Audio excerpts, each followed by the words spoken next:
A small town, only 100,000 people.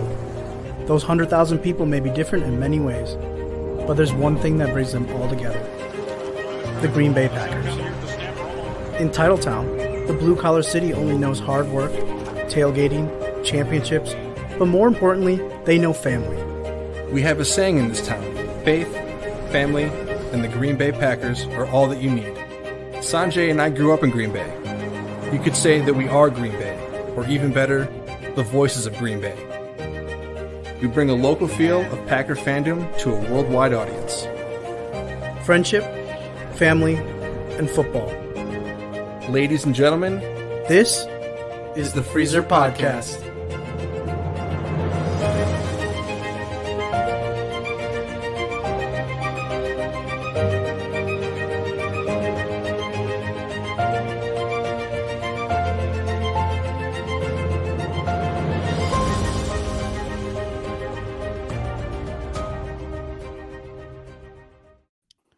We are back. This is the Freezer Podcast, where we bring you a local feel of Packer fandom to a worldwide audience. I'm Sanjay, and alongside me, like always, is Fred and Matt. And we are live here in our home studios, brought to you by Game On Wisconsin, brought to you by the Sweep Studios. And here we are, folks.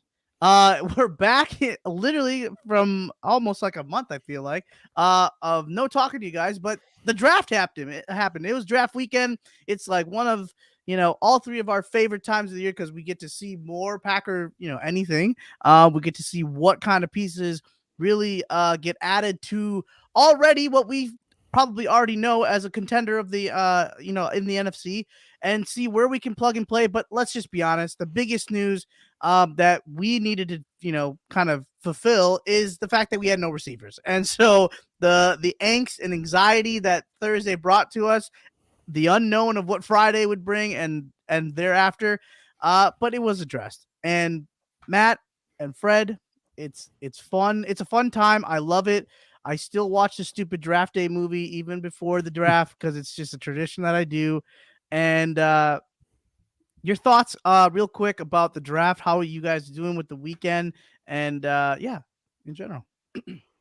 Well, it's it's kind of like the diamond in the rough of the offseason, right? It's like the oasis we all wait for once your team's out of the playoffs or once the Super Bowl finishes. It's kind of like the one thing you're looking forward to before the real long dark that is, like May to late July. So it's celebrated, man. I mean, it's kind of almost like, in a way, it's almost like its own Super Bowl Sunday, but Thursday, people getting together, everyone's looking forward to it. I mean, in the office all week leading up to it, people stopping by my desk, me stopping by other people's desk. Who are they going to take? Who do you like? So it's a fun week, especially here in Green Bay, where fans I think are almost extra interested sometimes. And with the team the way it was, with some of the holes famously or infamously, where you want to look at receiver, people were definitely paying attention. So, but all in all, man, it was a fun time, fun to follow. And now I'm just kind of excited to see how the roster essentially takes shape over the next few months as we get to training camp. Yeah, draft is my favorite time of the year. No doubt about it. I mean, playoffs are great. Super Bowl's great if we're in it. But the draft is fantastic. I love it. It's my favorite time to sit down, kind of watch all these guys kind of move on from high school to college to the pros, things like that. What I will say about this year's draft that I thought was a little bit, I thought Vegas did a really good job. I really liked the setup. I watched it on the NFL Network this year as opposed to ESPN, where I've watched it on ESPN for probably the last 20 years, just because it's always kind of been the go-to, right? It's been the thing. But what I wanted to ask you, Matt, because I know me and you, Sanjay, talked a little bit about it, and even the fans, listening, do you watch the McAfee show, right? We all love Pat McAfee. We all really enjoy it. He has his draft spectacular. I kind of started to get into it, but then I struggled with it because I missed the ticker. I missed the highlights. I missed knowing pick by pick what's happening.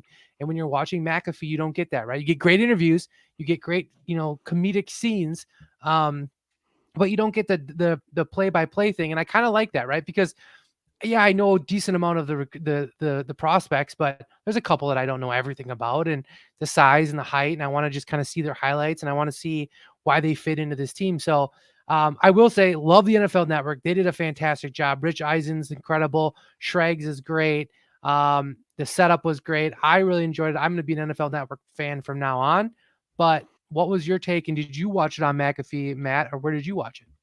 So I watched it on ESPN, which is I've always done. But I was thinking while I was watching it, like, it's not the same thing. It's not what it was. I think, even just a few years ago, sort of all the guys we all grew up watching on the NFL draft, for the most part, have moved on to other things. I was talking about, when they had like John Gruden, even, or, a few of those guys that can offer you some really good insight. And I think the guys they have on now, they do a fine job, but it's just I'm kind of moving on from ESPN, and not just in the draft. I think in many ways. So I think next year, man, I might have to check out NFL Network, because that's not the first time I've heard that their coverage has gotten really good. So that's a good recommendation. I think you have Sanjay Daniel. liked it. Yeah, I think Janet Jeremiah does a great job. I think I think Louis Riddick is really the only reason I like ESPN, honestly. Yeah. I think he's a GM that needs to get a job, honestly, instead of being on ESPN. But I think you're right, Fred. I think I hope there's like a balance someday where maybe you can get a little bit of both, because I do like the feel of Pat McAfee, where it's just like, all right, we can just sit back and relax. But then you're right. The nerd in me really wants to know the measurables. He wants to know like what he did and the production that he did in college. Go ahead, Matt. Well, it's kind of the future, right? I think maybe you might see eventually that crossover where of like sort of how McAfee does his stuff, but then you can have someone on there that's more of like the stat guy. It's going to go over like, here's his measurables. Here's how I did at the 40 or the combine, etc., and kind of blend the the comedy, the lightheartedness with some more of the serious hardcore football takes. Yeah, I agree. I think that like those seconds in between picks, right, where we see like the idiocracy that happens on like NFL Network and ESPN, those are the moments you could fill in with McAfee. But yeah, I mean, ESPN is just, to me, it's full. I don't watch ESPN anymore. I haven't watched it in seems years. it seems like some sort of like Disney show now. It's gotten Disney ironic. company. Yeah, there's just like, it's too, I don't want to say it's political, because it's not political, but it's like got that same flavor in the sense that like they're kind of stuck on like some certain teams and some certain sports, and there's certain like people. I don't know, it bugs me a little bit. There's not really a whole lot of that many people. I think a lot of it that I really like anymore. Like that's my point. Is they had a lot of A-list talent or guys that were organically grown that were amazing, and they never just really backfilled them. They all left, and everybody kind of because they're working for ESPN.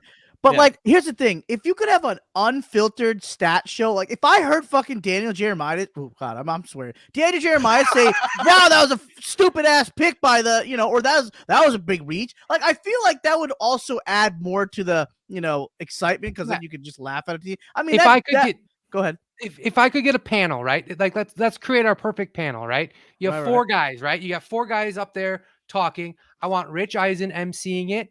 I want Pat McAfee on there to make his jokes. I want Bob Menery to be on there to talk about when the picks are happening, and if they're just, what the fuck was that pick? Something crazy like that. And then I would say my fourth guy would need a stat guy. You can't like a Schrag, somebody that's kind of inside. He's kind of. I'd rather have Daniel Jeremiah, but I get it. Yeah, I mean, Jeremiah's a good one, but I think to have someone lead it, and I like that. Schrags talks to a lot of people. Like, he's in the loop of a lot of people. So there's kind of like some insight there. I don't need stats, because you can just have somebody running stats on the screen. You're right. I don't, so like that's kind of where I'd be at. A lot of things happened in that draft. I mean, this was a crazy draft, like I mentioned in the beginning of the show. A lot of trades, a lot of just player movement. I don't think we've ever seen that really ever in my existence. I mean, maybe there has been, and I just kind of forgot about it because he wasn't a big name player, but you saw a couple players go. Obviously, the run on receivers was obviously the thing to talk about. Another side note was obviously the quarterbacks that dropped all the way, other than Kenny Two Gloves. But it was crazy. Yeah, I know that's a Fred one. But like, if you look at it too, another thing I just want to mention, and it was great to see that next to Fred, but awkwardly cringy but hilarious was that Vikings guy that absolutely got the hook by the audio girl. Just read the card, man. And he was living in his moment. He was like dissing us, but he was dissing, and he's dissing the Vikings. He's like, I really didn't want to be a Viking fan or Viking, but if I had to pick between the two. But anyway, and you know what? Hey, listen, that guy had a minute, and that guy He owned He it. took advantage of He it, man. really did I'm take it all because about no one will ever remember his name other than that moment that he got Yep. axed by Yeah, that. Nobody even knew Blazer. who he was when he was up there. He was like talking Nope. about going to the Super Bowl. I remember that. Who the hell is this guy? Yeah. Okay. But yeah, that was really fun. And, obviously we can kind of talk about some of the things that happened with the draft, but let's just focus. Obviously, let's just dive right into it, guys. The biggest talk was, will we draft a wide receiver in the first round? That's obviously the talk of everybody. It's going to be talking about this stuff on Packer Nation, but it didn't happen, right? We sat there and we were like looking at each other and we're like, what? Who? And it was, Quay Walker, the first pick that literally just fell to us. Usually we've been seeing Brian Gutekunst really manipulate the draft really well, making some trades, making some pretty baller trades to get a first, for a player, first from the Saints just to move up, things like that. Like we've seen him be really aggressive in the first, yet this night, he really just sat back and let the draft come to him. I think there was a lot of, action and a lot of movement at the receiver position. And clearly we saw that. And he was just like, yo, I'm out, guys. I as much as we love Traylon Burks or Chris Olave, I think the price was just a little too rich for, Brian Gutekunst's, interest. But your guys' thoughts, let's first, dive into Quay, because this is an interesting thing. I think Brian Gutekunst, Fred had made the tweet. Maybe he has that picture, but we got to give Brian Gutekunst a little bit more credit in these last 3 years that he has really, adapted to his own GM, I guess, style, and outside the measurables of the Ron Wolf tree, going for guys that maybe we thought we wouldn't see, and he did it this year. And drafting an inside linebacker, which is kind of crazy, in the first round, let alone any round, is a big move for him. So your guys' thoughts on Quay? I would say, it's a huge applause really for him. Like he's kind of come in and he's just done his thing, right? Like I don't give a shit what you think. I don't give a shit what they think. Right. I kind of give a shit what Aaron Rodgers thinks because he's important. Like he's made that kind of a little known. But the fact of the matter is he doesn't try to dictate the draft. He kind of lets the draft kind of fall where it needs to do. And I think that's important. And I think there's a good balance as a GM of when to know when to move, right? When to move back or when to move forward. And I think he's done a really good job at it. And this draft specifically, we talked a little bit about, but the fact that, he had us so situated in such a great spot, right? That none of these picks outside of receiver were dire needs. These were all picks that basically were luxury, guys that were going to be able to come in and kind of help situations or just enhance situations, or, give guys like Kenny Clark, give guys like Devondre Campbell running mates, something that we talked about for a very long time. And I just think that he's done a really, really good job. And when it comes to like that receiver part of it, I think he knew, right? They had their idea of what their first tier, what their second tier and their third tier was of wide receivers, and the way the draft moved. I think it worked out perfect. And whether or not, people are going to say, oh, why don't you go after this guy or that guy? They don't know. They do. The GMs know. That whole front office spends every day, every minute of their life looking for that. So I think that Quay was there, and I think the Wyatt pick as well, which I'm sure we'll get into right after that. You're talking about two tough-minded, strong, championship pedigree players who are going to come in and, most importantly, do not have to be number ones necessarily. They most likely probably will work their way into that position, right? But they don't have to be. And I think that's something that really separates most draft picks with successful draft picks, is the ones that don't have that added pressure of you need to come in and you need to perform at an all pros level. Others were fucked. They didn't have to, right? Like Quay can come in. And, yeah, it can run in with Devondre, and Wyatt can run in with Clark. It's just going to be, it's riches. It's riches. It's luxury right now. And we're living in a good world. And it's because of what Goot's done over the last 3 years. Go ahead, Matt. Everything and then some that Fred just said. I don't want to pile too much more on because I really do love the pick. And you guys know me, man. I was all aboard receiver. Okay. That made no looking at No his qualms veins that were popping through his Yeah. forehead in that was. And it wasn't just, I want you to draft any wide receiver at 22. I really was I wanted them to move up to grab one. Pickens. That's kind of what I thought it was. I bought into Pickens late. Didn't happen.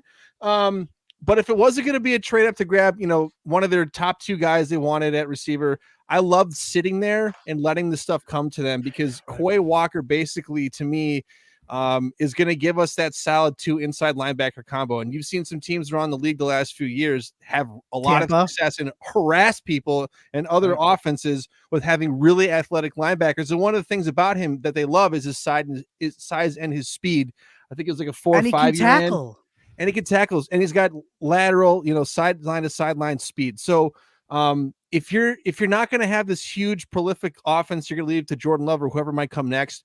Leave them a ridiculous defense, because I feel like this not only just impacts the now and the present, but if you bestow Jordan Love a defense that's going to keep teams from scoring, a lot of points, it's going to keep us in the games. And I feel like they have a really good grasp on what they want to do, and they have a long-term plan. And to Fred's point, what you have to idolize about Gutekunst is he is not pressured to do stuff that other people think that he should do, because they could have sat there at 22 and had any one of those receivers left, and the national media would have said, awesome, great. He would have gotten applauded, standing ovation from the media types. Instead, he stands there and takes a linebacker nobody saw coming. And damn well 6-7 months from now, when we're playing games in October, November, and he's thumping people, they're going to go, oh, that's why they took him. Just like the whole AJ Dillon pick a few years ago. Oh, that's why they took him. So I love that about him. And, as we kind of break down the rest of the draft, I think that theme is going to come up from a lot of these picks here. And let me just let it be known, our defensive coordinator happened to coach linebackers. So I feel like he was probably clapping really loudly for that pick as they said they were going to make it. Fred, why don't you lead us off for our next guy? Big boy Wyatt? Big boy Wyatt. Yeah, let me. I would love to. So it's funny because when you talk about the inside linebacker and you talk about the D line, right? This is something for 3-4 years now we've all been clamoring for. We need a linebacker. At first, we needed somebody to run along Blake Martinez. We had nothing. Blake was out there by himself, having to have 180 tackles a season, and because he was where everyone got to because the defensive line wasn't there. So for me to get Wyatt, I've been begging for this for years. I mean, you can go back onto our podcast the last 2 years. I've been clamoring, get me a Bubba. Get me a big Southern 340-pound. I eat up two blockers, just mauler of a defensive lineman. And he doesn't need to get 14 sacks. He needs to eat up 2 blockers and a running back so that Kenny and Gary and all those other guys can go in there. And I think that to me was an absolute killer move. Now, some off the field issues, right? We have those we have to address. Obviously they never look good. We never know. Everyone gets absolutely microscoped going into these drafts. So it's hard to not notice it. It's not hard not to see it. But what I do like, and this is kind of a lofty, thought process, is he's going there with Quay. Stokes is there. He's got people that are in his corner, that have been in his corner, and that can help keep him on the right track. If he was just going up here, coming up to Green Bay on his own, nobody that he knows, yeah, there might be some issues. Now, this could go both ways, right? It could be the opposite. He could come up here and those 2 guys could be here and they could start a gang, and who knows? I mean, you never know what could happen. But what I think there's going to be some brotherhood there, and it's going to help him kind of ease himself into the league and keep him calm and do whatever has to happen. That being said, off the field issues aside, the dude's just a big monster mauler, and I've been wanting one for a very long time because Kenny Clark has been so successful while getting double, triple teamed. Kenny Clark isn't going to get double teamed anymore. He can't. When you have a guy like Rashawn Gary off the edge, Preston off the edge, Kenny, and now Wyatt, there's just not enough offensive linemen. So I'm super pumped, and I thought it was a sneaky good pick. Yeah, and I just want to really quick add to that as far as the locker room. It's got to be such a beautiful feeling for him to know he has 2 Georgia brothers that can be there for him in this whole maturation process of being a rookie and being an NFL player. They can live together. They can keep him on, especially a guy like Stokes, who's now had a year under his belt. He's learned from, all the vets, around him. And yes, it's huge for this defense is so young, but is so, mature too, because they can kind of, let's just be honest. The units are always kind of like their own little cliques. And like that defensive unit has to take him under his wing and just really make him feel like, hey, look, yeah, you're a big fella. You're a first round pick. Let's not get it, too crazy with, all the glitz and the glamour. Let's just work hard. You can, the payoff is going to come. It's either going to come with a Super Bowl ring or it's going to come with a paycheck in 4 years from now. Just understand the fact that we can only go as far as we can go if we're all acting, like civilized people, still having fun, but not getting into trouble, not doing, making, bad choices. Let's just be honest. There's not many bad choices you can make in Green Bay, but you never know. Anything's possible. So I just wanted to add to that real quick. Go ahead, Matt. I've made a lot of bad choices in Green Bay. So. They just look different. Yeah, they do look different. Yeah. Yeah, I didn't have the money to afford an attorney or something. No. If the Packers were comfortable taking him, you have to think that whatever the case was, it didn't concern them too much, because there's few teams that are more conservative about who they bring into the building and let into their locker room. So, Right. But that said, this guy, man, this could be transformative, because you're talking about finally having someone worthy of being next to Kenny Clark. And I still think TJ Slayton up front could be primed for a big breakout. So really you're looking at him, and then Jaron Reed, who they brought in. All of a sudden, the interior of your defensive line is like, holy shit, like it's completely still early, changed. but yes. The best part is if they get past those guys, now they have two really good linebackers they got to get past them, and then you have to get past those guys. Really good hey, big shout out to Jack Eflin, man. Don't mess around. Jack Eflin's is a guy that they love. So yeah. So to kind of go off of the Quay pick, just a luxury pick in a way. I mean, this is the fruits of having a roster that's full of young, rich talent, and having a GM and a front office and understands how to keep your team full of rising players and coming in and out of your building. I mean, most teams over the weekend were trying to plug glaring holes or trying to find the answer to something. And we're picking a guys, plural, to play next to all pros so they can come up and play better. Exactly. Complimentary is a nice word to use. That's insane to think about. Yeah. I mean, yeah. Like, and we're in a position where we're picking guys to enhance current players as opposed to become starters. And like, it's not to steal their job either. It's just to make their job easier, right? Yeah. So like it's a beautiful thing. And just to finish it off with Wyatt, I think it's an awesome thing to know that they maybe trust their locker room a little bit more. I know we don't always bring in the rough free agent or make the trade for the very vocal, like Odell Beckham kind of thing. But like we've always said just in our text messages and stuff, that why don't you trust your locker room to, bring a guy in and really console them in the way that they need to, and just really say, hey, we got your back.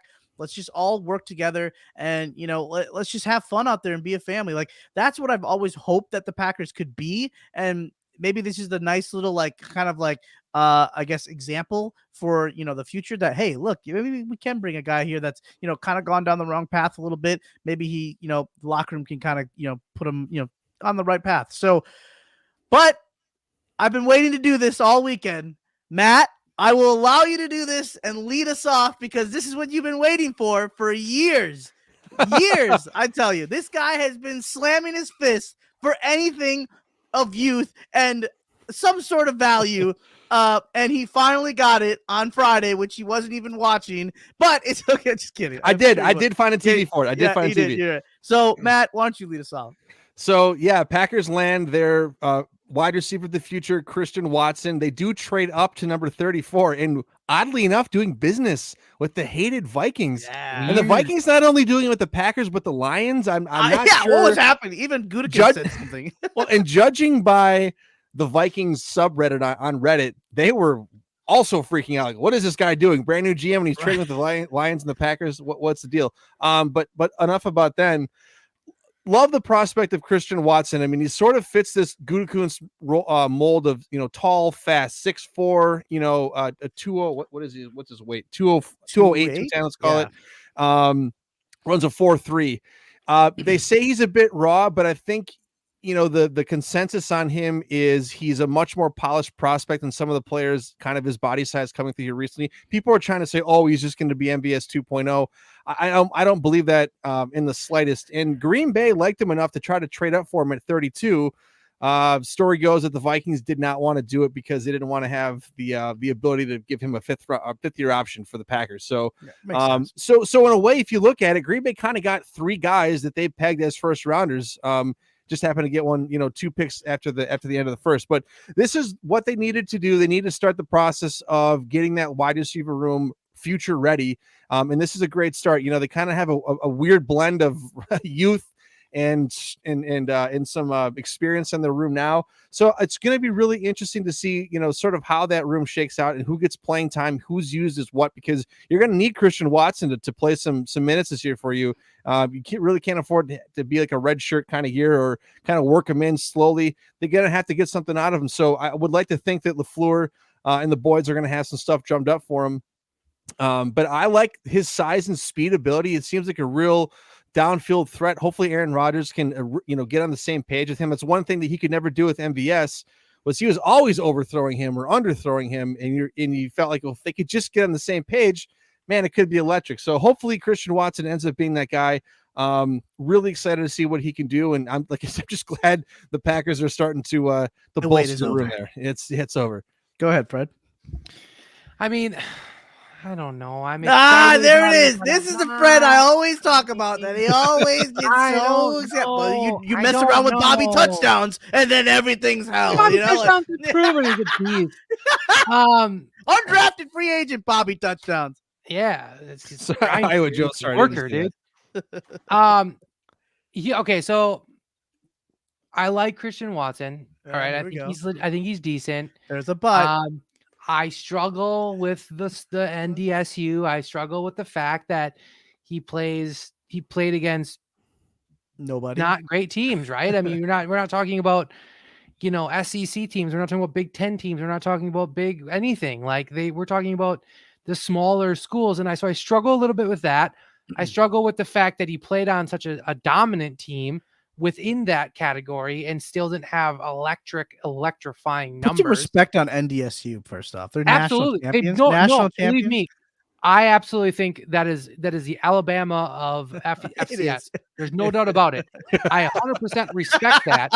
But what I'm saying is, I just think that if he's that great, and he doesn't even have 1,000 yards last season, that seems a little strange because you should expect that a guy would have at least, should be killing it, right? He should be putting up pretty incredible numbers.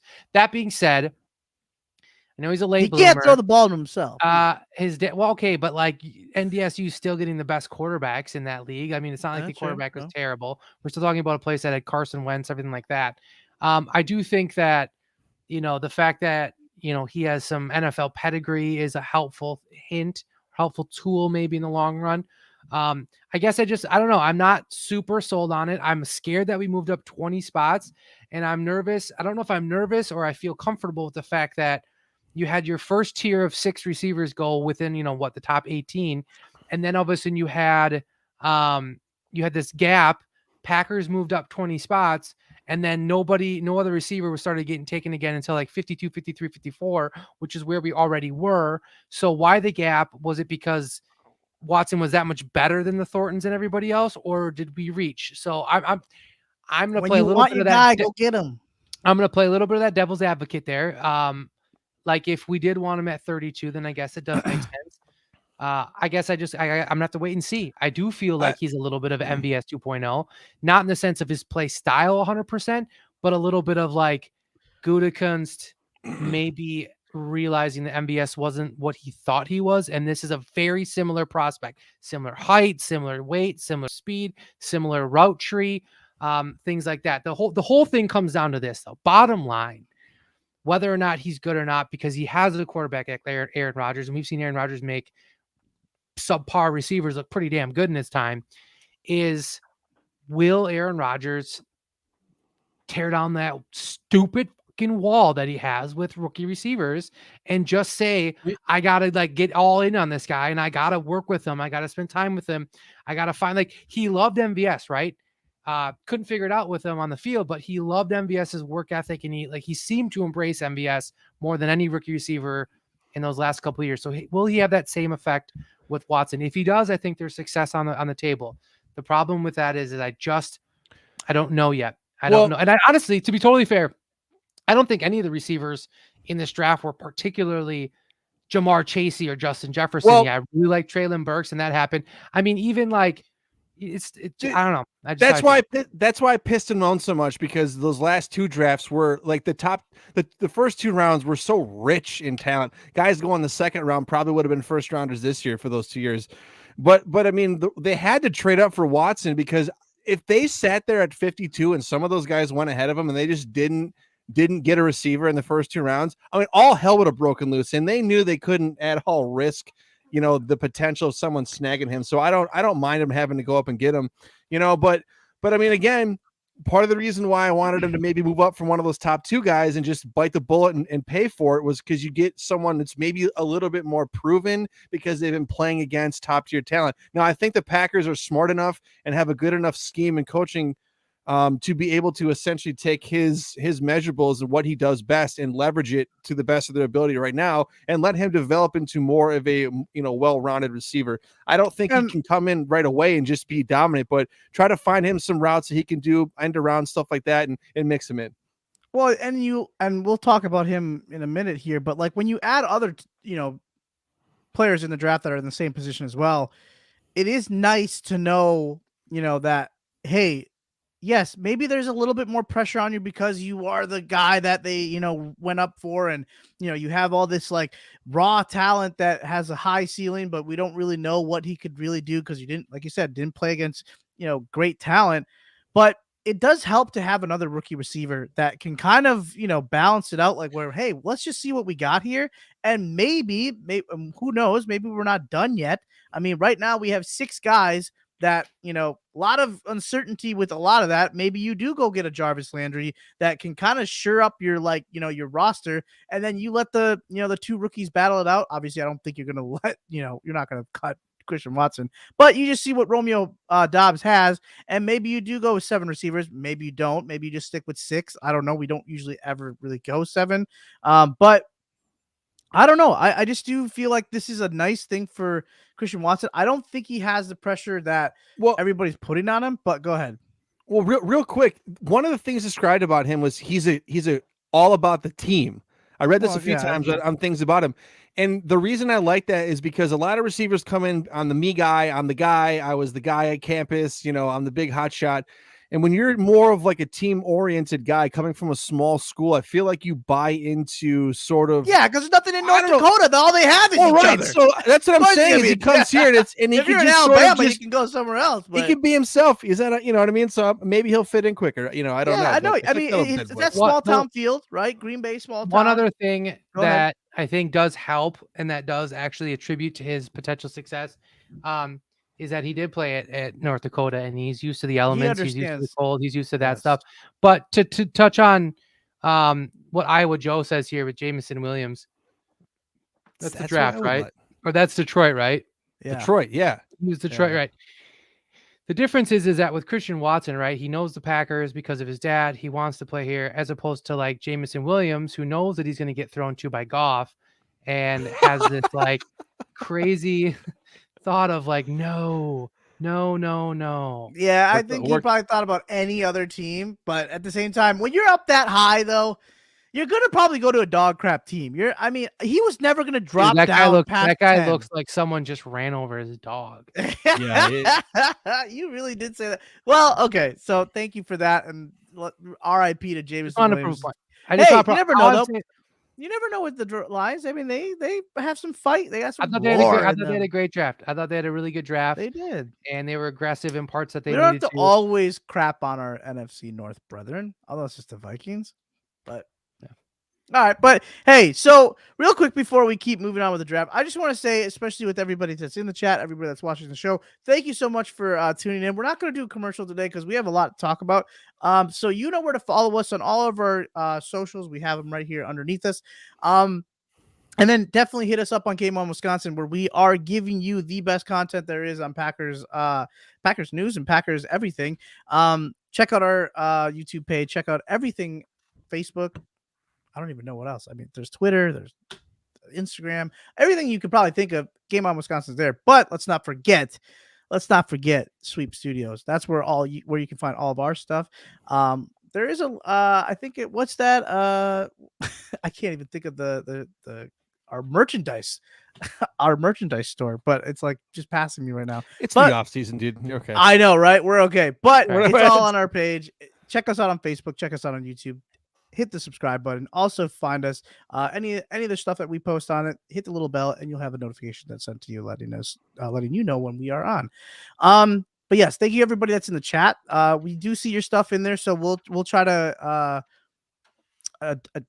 get to your questions and obviously your comments as well. So don't feel like we're ignoring you. But yeah, look at that. Thank you. Thanks for the contribution. Thank you. This is the first time I feel like this is she's a lurker. She's a lurker. Sarah's involved. Let's go. I'm I like it. It's been a minute. She was enjoying the draft as well. That's just support. So let's just move on. I don't know. Yeah, let's go to offensive line because that's a big group and we can tackle 3 guys with that. Get it? So not bad. It wasn't bad. Yeah, it was a dad joke, right? Yeah. So let's just talk about just overall. Sean Ryan. We'll talk about Zach Tom and one more. Give me one. Rasheed Walker. Rasheed Walker. Thank you. Our resident offensive line spokesman here, Fred Thurston. I think when you look at the necessity, and I guess words are hard. I know. Put it back this up. is Put it tough back when up. you Put come it back back up. of them up. There you go. Words are hard. Thank you.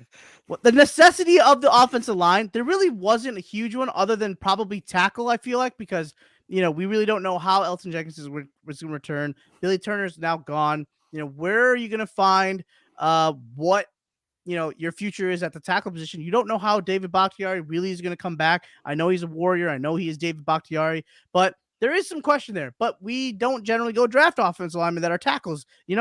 We generally get guys that are, more guard, maybe that can play tackle. So, and a lot of times too, we'll convert a tackle into a guard. But Fred, your thoughts on Mr. Ryan first? Maybe we'll just start with him, and then we'll make our way to Mr. Tom.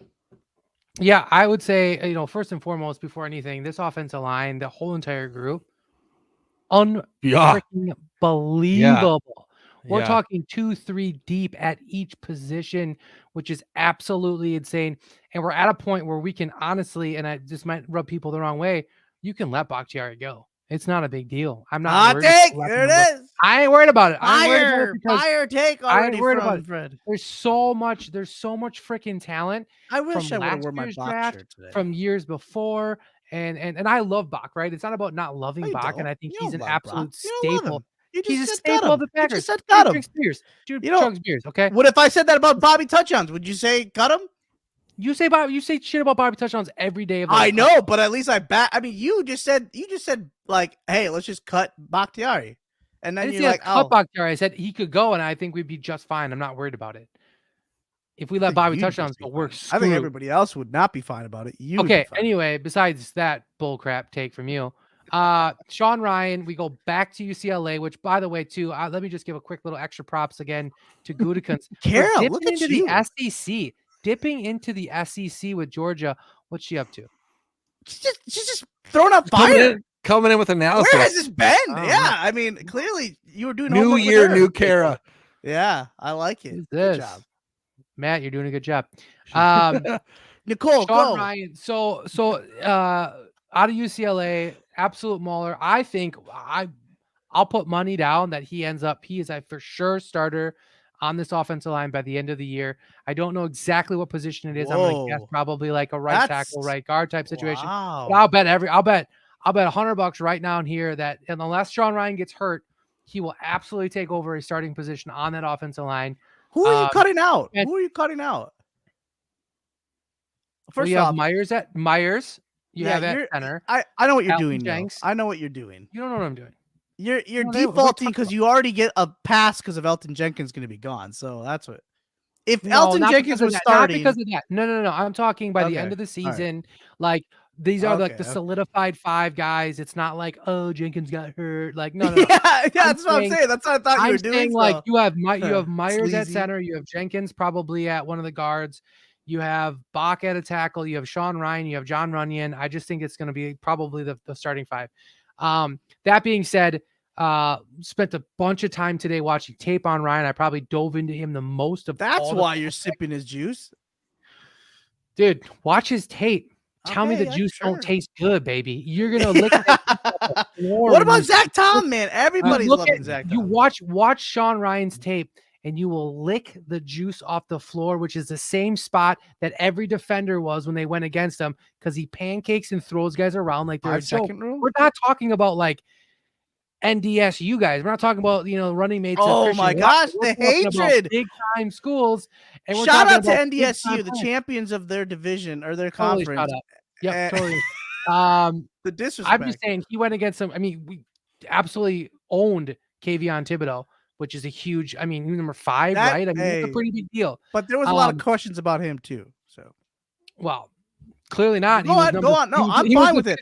We took Ryan in the 3rd round. All I'm saying is this: I thought that these next 2 picks, and I'm going to let Mr. Matt here take on Tommy Boy, but I thought that Sean Ryan and the next he pick doesn't know anything were about that. probably the best 2 picks just because of what they have. What? I didn't hear you. I said he has no idea anything about Tom. Oh. And his laugh is Yeah, it says clearly. everything. I couldn't tell if you wanted anybody to hear that or you like it just the mic caught it.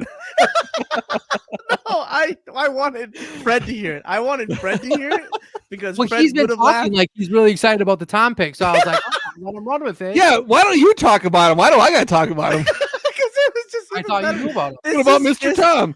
This was as beautiful as him figuring out who the Carolina Panthers quarterback is, which I he don't probably know. still All doesn't even know. Okay. I just have more of a general comment on the offensive line. He's pulling up his He looks screen like real quick. looks like a He's pulling linebacker. up his screen. Hang on. Well, it's number 50. He looks like a linebacker, but okay. Look at his mid to top. I mean, he just looks small. Yeah. He's skinny guy. Well, He's skinny. I made the comment before about, drafting a lot of defense and leaving a really good defensive unit for whoever takes over the quarterback spot in a few years. The same thing can be said about the offensive line. I mean, Fred started off his analysis there by talking about how talented that unit is. I mean, and we talked about that all last year, how fortunate we are to have these guys that you can just plug and play and they can play multiple positions and you don't even notice that they're a backup. I mean, how many times last year did we go against formidable fronts and guys like Royce Newman or Yosh Nijman came in and just stonewalled guys that are household names? I don't know if anybody drafts better offensive linemen than the Packers, and I agree. I think Sean Ryan is going to end up being a starter if he's not right out of the gate to start week 1. And I think these other guys, will find their way in rotations. There's people getting banged up and coming in. So I feel almost the most or the best about the offensive line group than out of any other position group on the entire team. Yeah. And Go ahead. having that up front, I mean, that's good roster building, is making sure you can block for your quarterback and block for your running backs. And on the other side, stop the run and pressure the QB. Go ahead, Fred. 2 quick things. One, I said it before the draft These that are never I wanted as much help on the defense and offensive side. And the second thing is you say block for the quarterback, block for everything.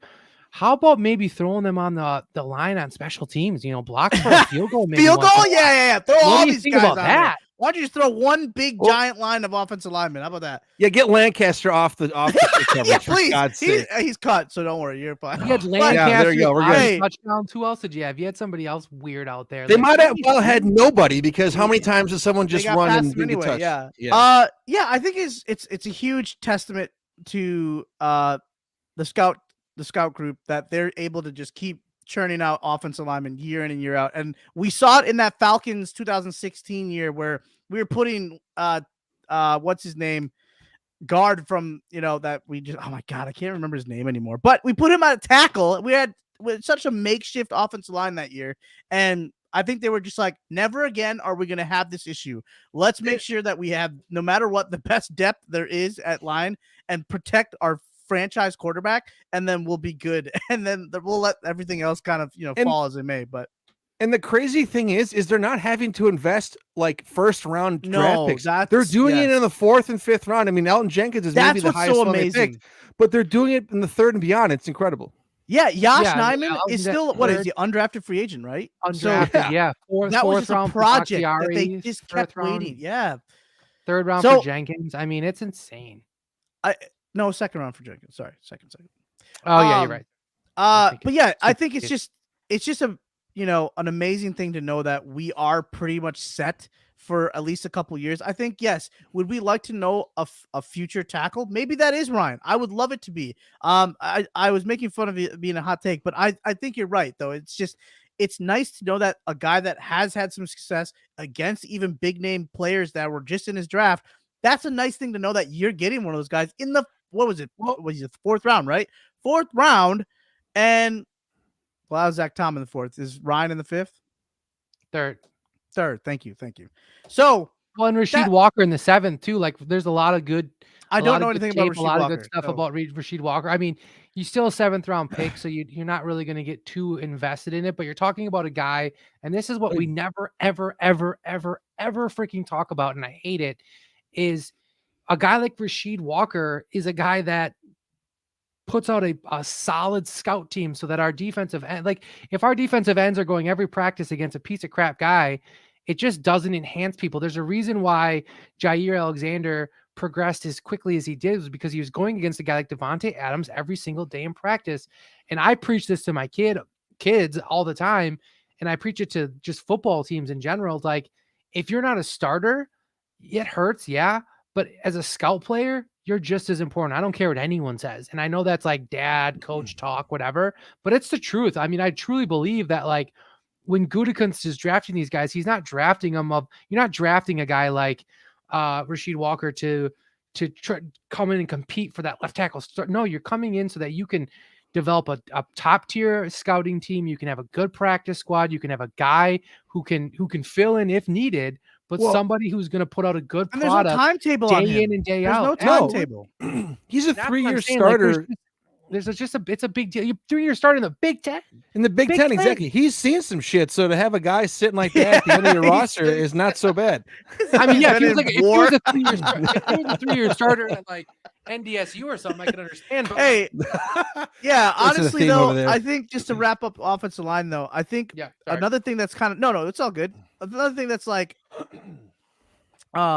scary is that all these guys that we think are so like, great depth and whatever, it's like I think other teams know too, especially like the Seahawks, the Vikings, the Bears, whoever is having so much issue at the offensive line. They're like, all right, let's see what the Packers throw out there, because you know what? We're always waiting for them to maybe draft something in the middle rounds. And let's see what they drop, because we're going to take it. And it's funny that you say that, because honestly, I was thinking about that when we were drafting, like, I think when we get drafted Tom, it was the first thought that came to my mind was like, I mean, we've seen Minnesota has used a lot of first and second round picks on offensive line. A lot of them that I've sat in either this chair, I've sat in a chair and said, man, he's a beast, dude. He's so good. And he goes there and he ends up just kind of fading out. A lot of really good talent has gone to Minnesota when it comes to like offensive line, and good, like Ohio State, Iowa type guys.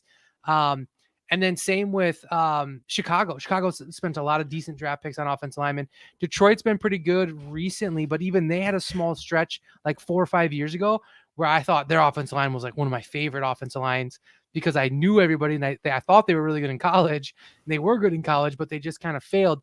So you're right. I mean, NFC North, they already have to hate us because of Rodgers. And then they got to hate us even more because they're like, gosh, we can't get an offensive line to stick around for more than 2 years. And you guys are drafting guys in the fourth freaking round, and they're Hall of Famers. I don't want to get ahead of myself, but I feel like the opposing fans in this division just expect that once Aaron Rodgers retires, the Packers are going to suck and they're going to have nobody. What they're fooling themselves, because what this front office is setting up is for whoever comes in and takes the keys to the Lambo are going to have, it's all underneath the hood. They probably laugh when we know, like, not going to have a Toyota Camry. They're going to have a Lambo still. Yeah. Either the GMs are really smart, which they're not, because clearly the Bears, fired their last one. But the fact that this guy in Minnesota, and let's just be honest here, and we were saying it was weird, but maybe he's starting to pick up on something, especially with these trades, and the fact that he knows that what we're doing in this front office is working, is what they should be doing, because I think past GMs, other Good teams, point. they probably laugh that, hey, oh, the Packers didn't get Rodgers the receiver. What the heck are they doing? Oh, they drafted A.J. Dillon in the second. What are they? They don't need a running back. Smarter GMs probably understand, wait a minute, that might be brilliant. Because stupid couch GMs that you're talking about are looking this way in the tunnel of this year. Brian Gutekunst is 5 years ahead of us right now. Yes, sir. That's why you don't draft for need. You don't draft for need because you get caught in No. situations where you're trying to grab somebody. And when you don't shouldn't be grabbing. draft for a need and you're drafting for that, you're in a situation where the only position you need in this year's draft is a wide receiver. And Well, you get to pick a bunch of what's the tale that they always said? Say it's when you need a position or when you need a quarterback. That's when you draft for need. It's when you start to fall back. But couple more all right. receivers. Mr. Romeo Dobbs. Now this is a guy that I am super Dubs. Well, did they say Dubs? Well, It's Dubs. Okay, I looked it up. I looked it up. It's Dubs. It's Dubs. Packer Who website says breaks that? it down. The Packers website. Look it up. We're really judging on the Packers who can barely pronounce. You're really going to argue they with? said Josh Nijman. I don't think they would draft him for that and long. They wouldn't draft. They wouldn't do his name the wrong way. There's no way. I hope so. Okay, Dubs. Romeo Dubs. You would though. I'm fine. I got it correct Dude, now. big So I Dubs, won't dude. ever... Dub Nation, dude. How Big long did we Dubs get in the Tunyon dude. wrong? Did they ever say Tunyon in those draft No, things? God, I don't think they did. He didn't tell anybody. What? Okay, that's not our fault. But I anyway. know it's not. All right. Well, anyway. Tanyan, whatever. All right, Romeo Dubs. Dub, 4th round pick. Romeo Dubs. This guy is going to be a silent assassin right here. I really do think so. I You don't even think. know his name. Hey, really? We're gonna know. All right, that's fine. His route Come back. ability, his break off the release is just. It's not Devontae Adams. No one's Devontae Adams, but he's got a little something when he's releasing off the line, and I think that can really bode well for a receiver, especially if you're not blazing fast and if you're not like you don't have all the measurables that a guy like Christian Watson might have, but. If you can have good hands and you can get off the line and already beat your guy in the first second, I think you can make yourself a pretty good, at least quality receiver in an offense that has a great quarterback that can feed you the ball. So we'll see what happens in camp. Go ahead, Fred. You can talk about Mr. Samori. Well, I'm just gonna lump in Romeo and Samori Toure. I think they're just both legitimate picks. I like where they're both at. I think, you look at Toure is going to be a guy that you can put in special teams. I think he'll play a decent role in some capacity. I don't quite know. Romeo Dubs, I think I agree. I think he's got some hidden talent there. I think he's somebody like, a little bit more of an athletic James Jones in the sense of he'll kind of find those pockets. He kind of finds those open areas. He's good in that zone defense. And I think he'll be a contributor. It's hard to say how everything kind of works out with this receiver group, but I definitely think he's going to have an opportunity to get in there and be the 4th or 5th receiver. Yeah, I think Dubs can round out that group. I was just thinking about that. Like, if you think about the position group, like they're going to have some interesting decisions to make because who are the locks right now? Okay, probably Randall Cobb, Sammy Watkins, and Alan Lazard and Christian Watson. I would think so. I think that if he got cut, it wouldn't shock me. Sammy Watkins, but yeah, no, I don't think Watkins is a lock at all. I think the only true locks are probably Lazard, Lord and Cobb because of Malibu's love, and then Watson and probably Amari Rodgers, just because you're a year. Yeah, I don't think they want to give up. That yet, but I would think that Dubs would have to just blow the doors off the place to get Sammy Watkins. But he would be the 6th receiver, so I don't think he does. I don't think he does, but I think it depends on who they want to keep. They want to keep 5 or 6. Yeah. I mean, if he's dog crap, then you don't need to keep him. I think with needing to figure out their future, they need to keep dog crap too. 6.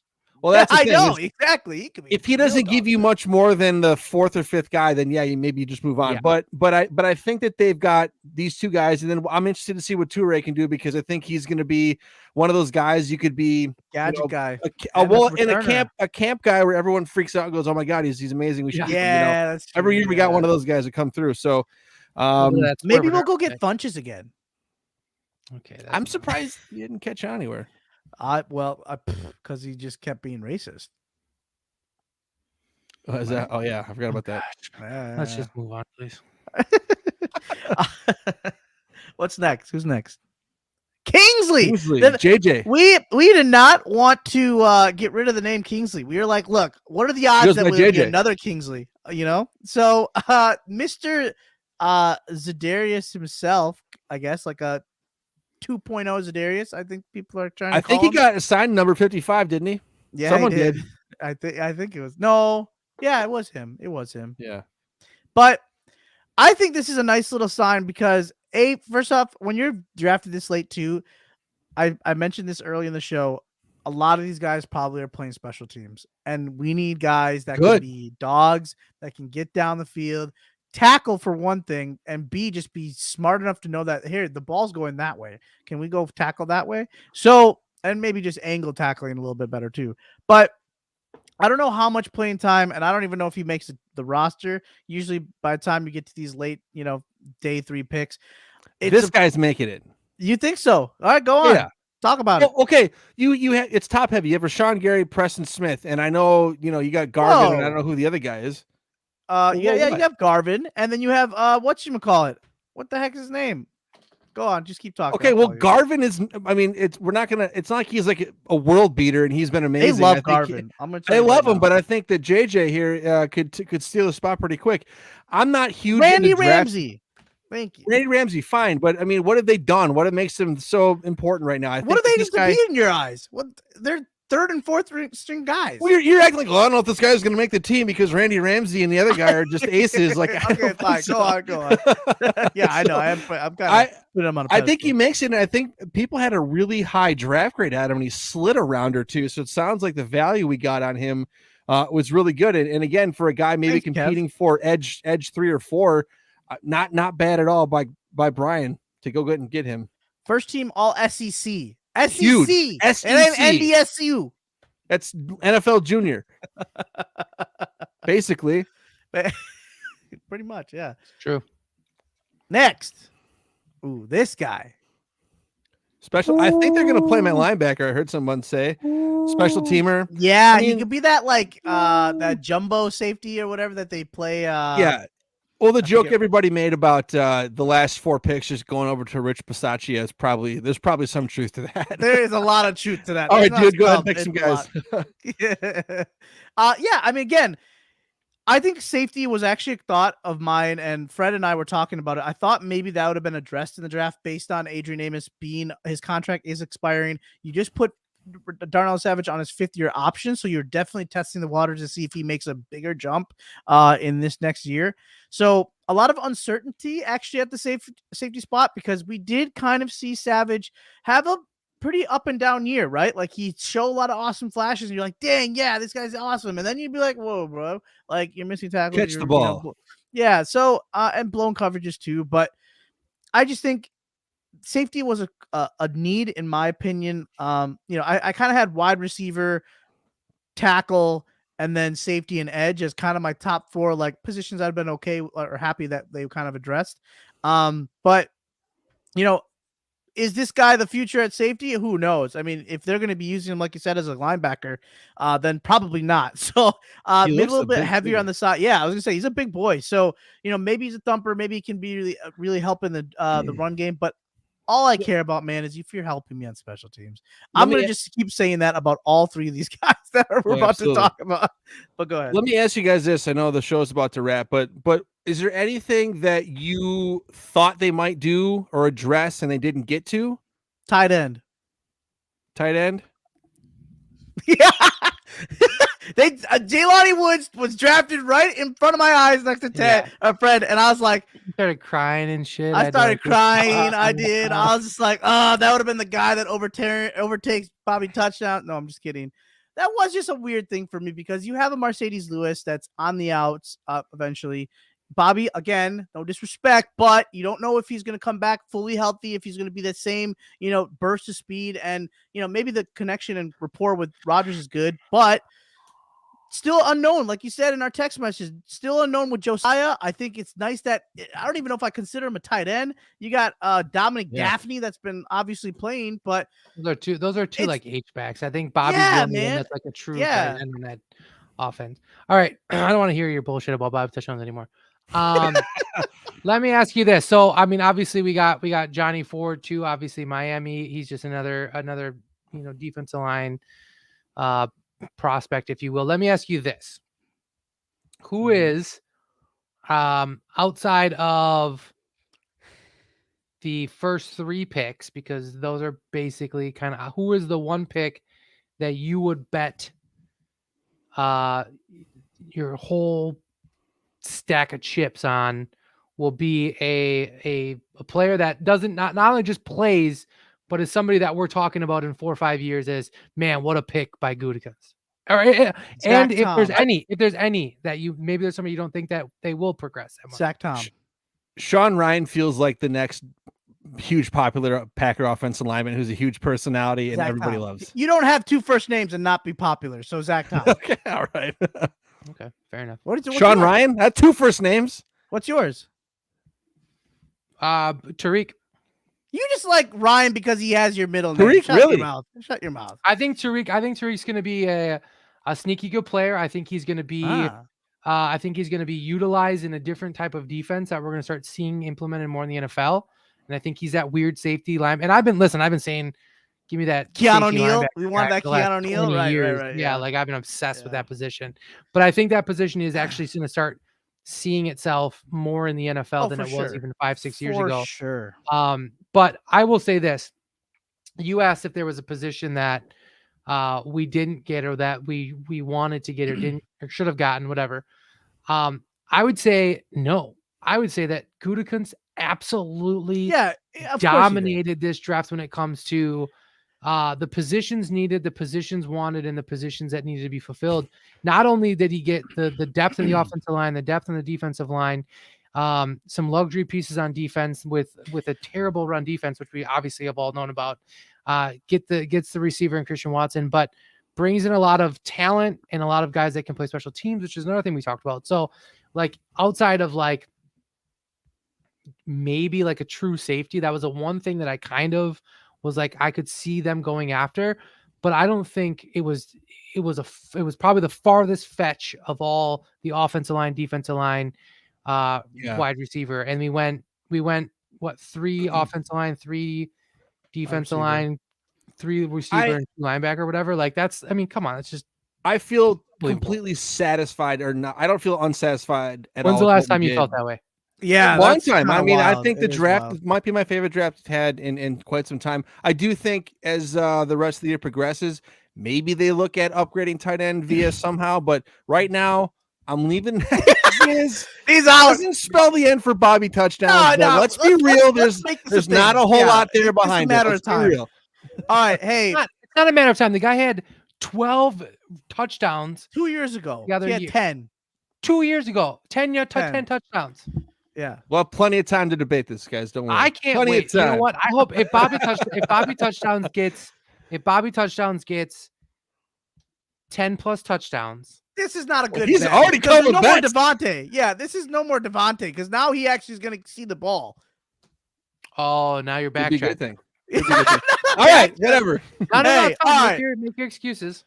We'll talk about it next week, but next time. Hey, maybe we might see you guys obviously around OTA time. But in the meantime, thank you so much for joining us on our show. Thank you so much for taking a little bit of time out of your Monday evening before all the playoff games start for hockey and for basketball. Thank you so much for joining us. As for Fred and for Matt and myself, you know what time it is. It's not even a time, but what time is it? It's go time. It is go. It's time to go.